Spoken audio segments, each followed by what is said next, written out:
Hey, I'm Todd. Thanks for choosing to watch my video, and if you would subscribe it, like it, all that stuff, that'd be great. Otherwise, enjoy the video, and I hope it gives you the information you need and is helpful to you. Take care.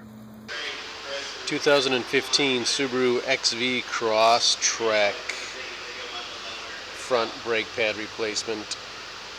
We got our brake master cylinder here. We've got a maximum level and a minimum level, somewhere in between, which is good. We collapse the pistons, the fluid will come up. I'm assuming this is going to be the first brake job, and we're actually going to be doing front and rear, and I'm kind of expecting once we collapse the pistons, it's going to come right up to the maximum. So, in theory, I think from the factory, once your brakes wear out, it's going to go to the minimum, turn the brake light on, get your brakes replaced, pistons get collapsed, fluid goes back up. I think that's the theory. There's the cap. Keep an eye on it. Brake fluid can damage paint. Don't want it spilling all over. So keep an eye on it. And we'll go to the wheels and get some wheels off. Alright, so you're going to jack up the vehicle. Yeah, go ahead. Yeah. So you got some good metal underneath here you can jack up on. Down here, and then there's a pinch weld actually, it runs along the frame. You can jack up on that. To do the brakes, kind of got a shield in the middle, so you can't really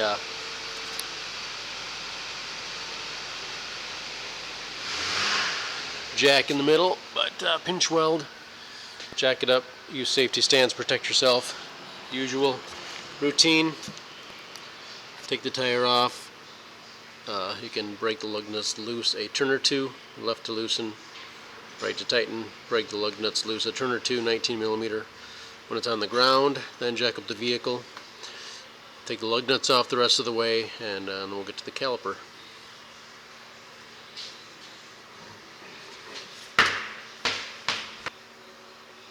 So we have our brake caliper mount, brake rotor. If needed to get the rotor off, 2 bolts you can use are metric, 8mm by 1.25 is the thread pitch, maybe about 1.5 inches long, and you can screw them in there and force the rotor off if you need to. So a 14mm bolt up here and here to take this caliper off, then a 17mm bolt probably to take the bracket off. Note the difference here. Got this return spring here on the brake pad, and then also it's riding on this piece of metal here. You can see it doesn't have one up top, so take a note of that. So this is going to be always on the bottom then, so these pieces are rubbing together. Turn the steering wheel as needed to make it easier to work on the vehicle. Brakes.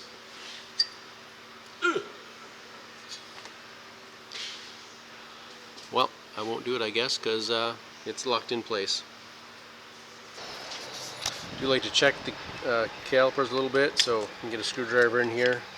I'm going to put it in here in the grooves of the rotor, and I'm going to try and collapse the piston a little bit by pulling towards us.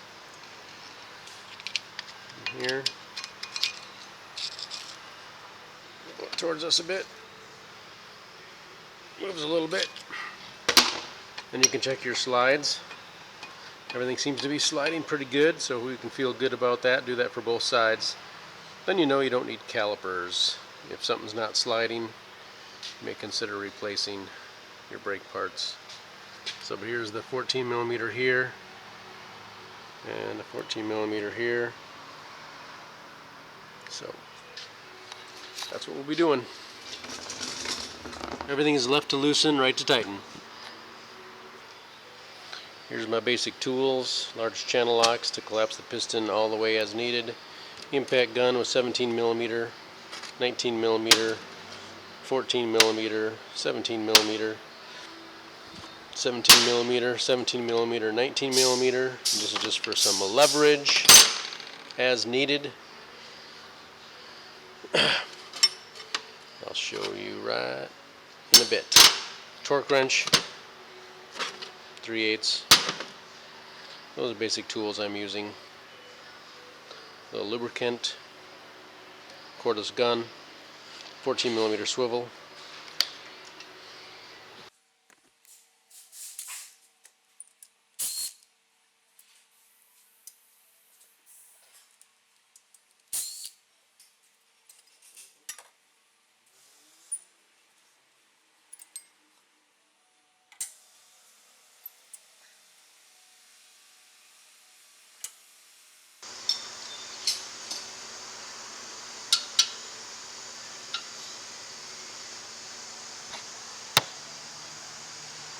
There's our 17mm bolts there, and if you want to apply some extra leverage, here's my 19mm. You can just slide it on there like that, and then you have nice extra leverage for breaking things loose. A little tip there, so I'll probably would be using my gun, but I'll show you how to use a little extra leverage. Broken loose, and we can zip them off with our little gun then. So that's pretty, hope that helps you.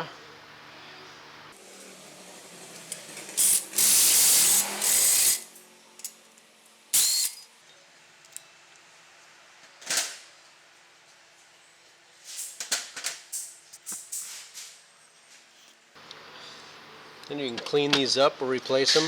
They just kind of pop out. Ooh, a little effort. Friction fit.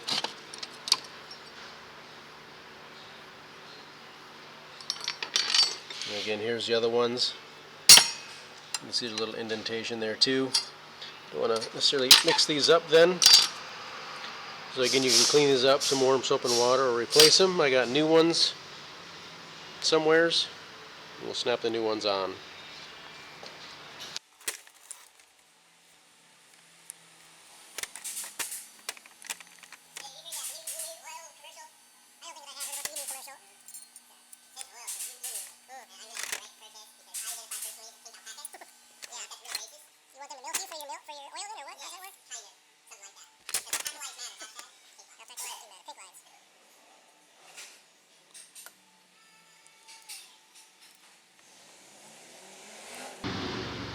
The rubber boot here, rubber piece on there.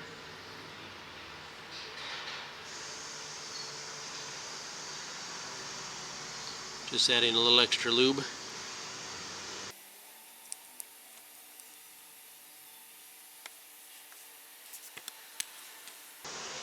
Then our caliper is basically ready to be reinstalled. We can get our rotor off.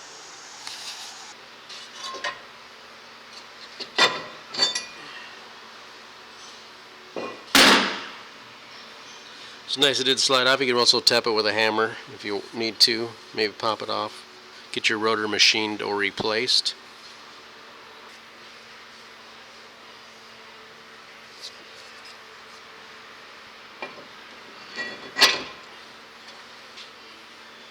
Match up your new rotor with the old one. Make sure it's the same height and just as big.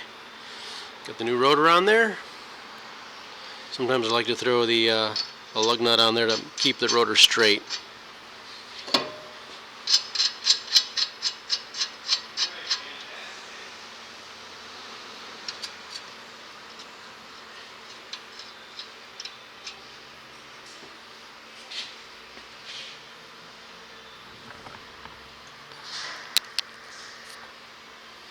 I'm going to collapse the piston a little more with channel locks and a brake pad.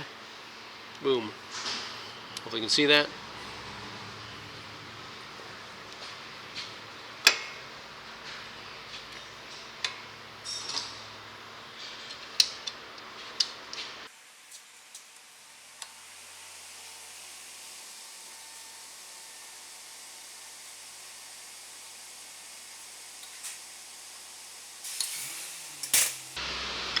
Collapses real nice.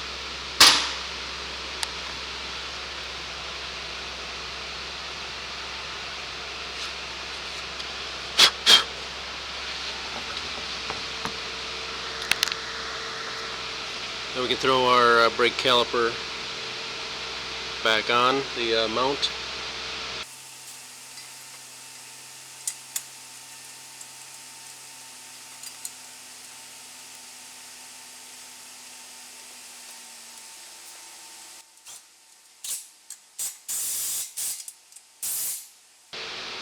torque those two bolts to 59 foot-pounds.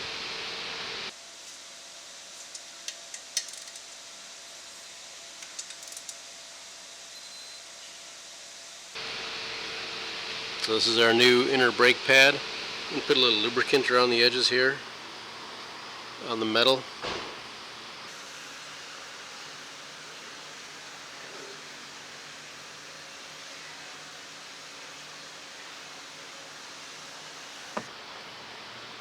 Basically where it contacts on here, we want to put some lubricant on the brake pad.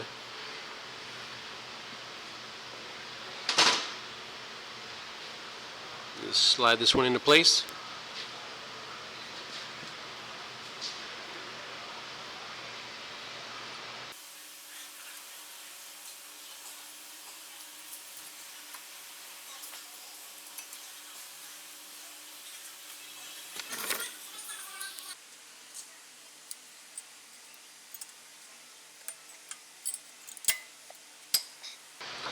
You'll see on the inside and outside, then this is touching that pad right there that we talked about previously.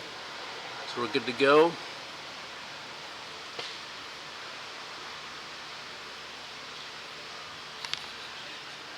I'll throw a little lubricant on the spots on here. Here.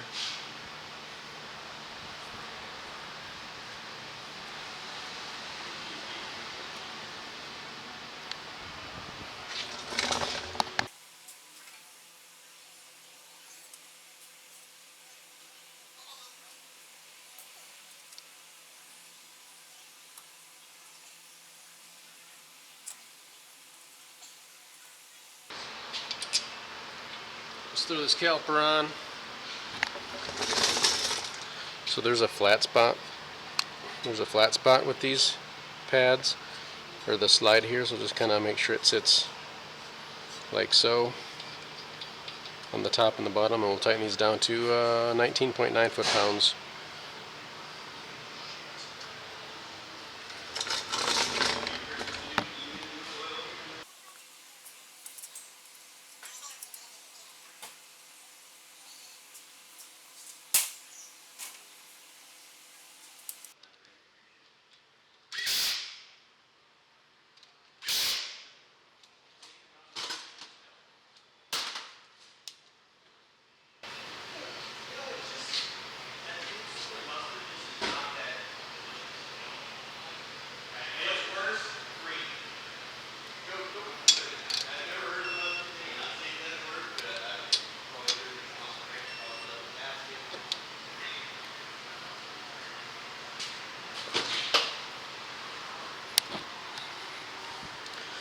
That is replacing your front brake pads and rotors on your 2015 Subaru. We'll go up to the master cylinder and verify the fluid level, add or subtract as needed.